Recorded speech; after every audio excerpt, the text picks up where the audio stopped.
Ертеде патшаның екі қызы болыпты. Патша екі қызын да жақсы көріпті. Қыздары не қаласа, соны беріп, бетінен қақпай өсіреді. Бірақ өсе келе қыздарының мінезі өзгере бастапты. Үлкен қызы үнемі мұңаюмен, ал кіші қызы жадырап жүреді екен. Патша бірде Ұлықпан хакімді шақырып, «Хакім, менің екі қызым бар. Кіші қызым үнемі жадырап жүреді. Ал үлкен қызым күлмейді, дертін ешкім білмейді» деді.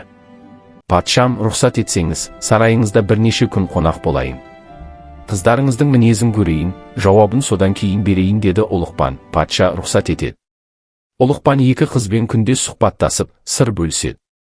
Байқаса, жайдары жүретін кіші қызы ұйықтар алдында үнемі тек жақсылықтар ойлайды екен. Таңертең ұйқыдан тұрғанда да тек жақсы адамдарды, жақсы істерді ойлап оянатын болыпты. Ал үлкен қызы күні бойы көрген қиыншылықтар мен жамандықтарды еске түсіріп ұйықтайды екен. Таңертеңде төсектен тұрғанда кешегі көрген жағымсыз оқиғаларды есіне түсіретін болыпты. Ұлықпан патшаға келіп, «Патшам, өмір айна сияқты.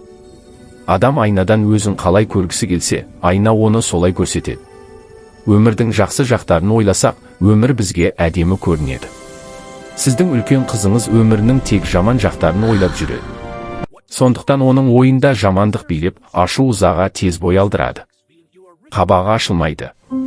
Бұдан былай ол жатар кезінде тек жақсы ой ойласын. Таңертең тұрғанда да жақсы тілекпен, жақсы ниетпен оянсын. Сонда көңілдің кірі тез кетеді» депті.